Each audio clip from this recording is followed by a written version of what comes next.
বিজেপির বুথ সভাপতিকে তুষ্ট করতে মসজিদে নামাজের সময় বাধা দেওয়ার অভিযোগ মসজিদ পরিচালনা কমিটির কিছু সদস্যের বিরুদ্ধে। রাজনৈতিক মতানৈক্যের জেরে মসজিদে নামাজ আদায়ে বাধা দেওয়ার অভিযোগে কমিটির বিরুদ্ধে মামলা। বরাক উপত্যকায় এই প্রথম এমন অভিযোগে আইনি পদক্ষেপ। কংগ্রেসীদের পিএম আবাস জিও ট্যাগিং করা হবে না, মূলত এই বক্তব্য ঘিরে বিতর্ক। মোবাইল ফোনে রেকর্ড হওয়া এমন মন্তব্য ঘিরে আলোচনার ক্ষেত্রে আনিপুর নয়াটিলা পঞ্চায়েত এলাকার বিজেপির বুথ সভাপতি আব্দুল মন্নান। সাম্প্রতিক এই অডিও ভাইরালের পর তার বিরুদ্ধে আরো একটি অস্বাভাবিক এবং প্রশ্ন তুলতে বাধ্য করা অভিযোগ সামনে এসেছে। নতুন অভিযোগের বিস্তারিত জানার আগে একবার আমরা শুনে নেব যে যাবতীয় অভিযোগের নেপথ্যে থাকা পুরনো সেই কল রেকর্ডিং এর কিছু অংশ।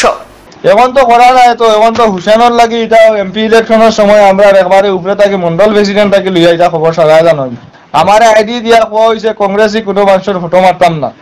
যেমন ও যে হুসেনের যে ফটো বেটাইতে আপডেট দেখিয়া আমারে যে সকাল থেকে ফোনে আর ফোনে। বিগত লোকসভা ভোটের পরে আব্দুল সালাম নামের জনৈক সমাজকর্মী আনিপুরের নয়াটিলা জিপির ৮ নম্বর ওয়ার্ডের বাসিন্দা পেশায় দিনমজুর হোসেন আহমদের পিএম আবাস জিও ট্যাগিং করার পর স্থানীয় বিজেপির বুথ সভাপতি আব্দুল মন্নানের প্রতিক্রিয়ায় মুখে পড়েছিলেন বলে অভিযোগ ওঠে। প্রকৃত গরিব পিএম আবাস হিতাধিকারীর জিও ট্যাগিং নিয়ে আপত্তি জানানো সংক্রান্ত আব্দুল মন্নানের একটি ফোন আলাপ ইতিপূর্বে সংবাদ মাধ্যম এবং সামাজিক মাধ্যমে প্রকাশিত হয়েছিল। আর সেই থেকেই পিএম আবাস হিতাধিকারী হোসেন আহমদের সঙ্গে স্থানীয় বুথ সভাপতির সম্পর্ক ঘিরে মতবিরোধ দেখা দেয় বলে অভিযোগ।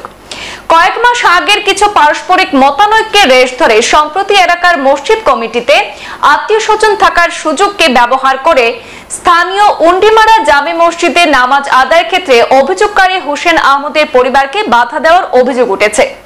ভুক্তভোগী হোসেনের বক্তব্য অনুযায়ী মসজিদটি যে জমির উপর গড়ে উঠেছে সেটি স্থানীয় বুথ সভাপতি আব্দুল মন্নানের আত্মীয়দের দান করা জমি। আর এই প্রেক্ষিতে মসজিদ ব্যবস্থাপনার প্রভাব খাটিয়ে কোনো অভিযোগ বা কারণ ছাড়াই পরোক্ষভাবে তাদের নামাজ আদায় বাধা দেওয়া হয়েছে বলে তিনি দাবি করেছেন। বিষয়টি ঘিরে এলাকায় চাঞ্চল্য ছড়িয়েছে। তবে এমন পরিস্থিতিতে চুপচাপ বসে থাকেননি দিনমজুর হোসেন আহমদ।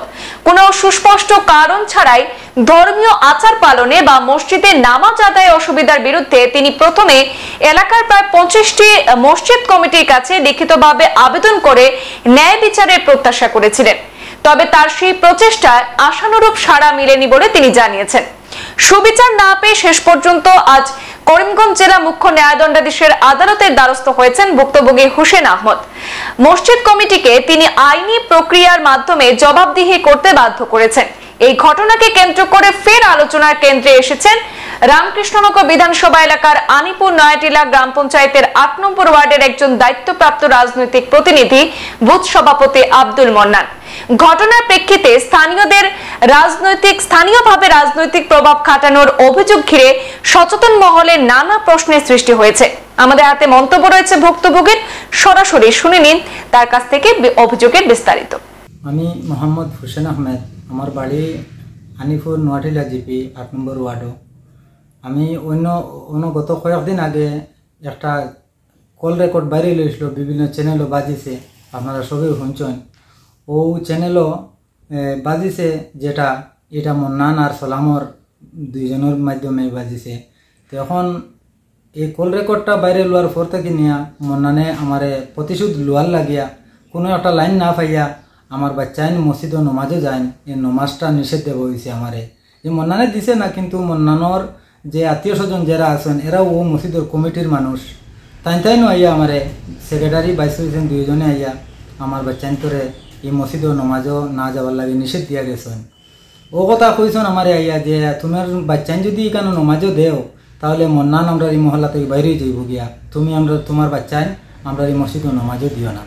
এখন আমি যদি সরার দোষী হই না, কোনো জাত মানে এই মুসলমানি বিধিবিধান মানি না, তবু আমার এই মসজিদ নিষেধ দেবা তো হয় না। এরপরেও মসজিদটা নিষেধ দিছেন, কিতা লাগি দিলা না দিলা এটা তো টাইন বিবেক করতে পারছেন না। এবং দেশের বাইয়ানতে ওটা বিবেক করবা। আর আমি সামালাতা লইয়া ফাতাগাউরির মসজিদ পর্যন্ত ওটা সিটি দিয়ে সব বাইয়ান ধরে আমি জানাইছি, মসজিদ কমিটির সব মানুষের আমি জানাইছি যে ওলা মানে তার ব্যবহারটা করছেন তারা। এরপরে আর কোনো পথ না পাইয়া আমি আইনের আশ্রয় লইছি, আদালতের আশ্রয় লইছি আমি, যে আমার ওটা আদালতে দেখিয়ে দিব আর কেউ যদি দেখেন না।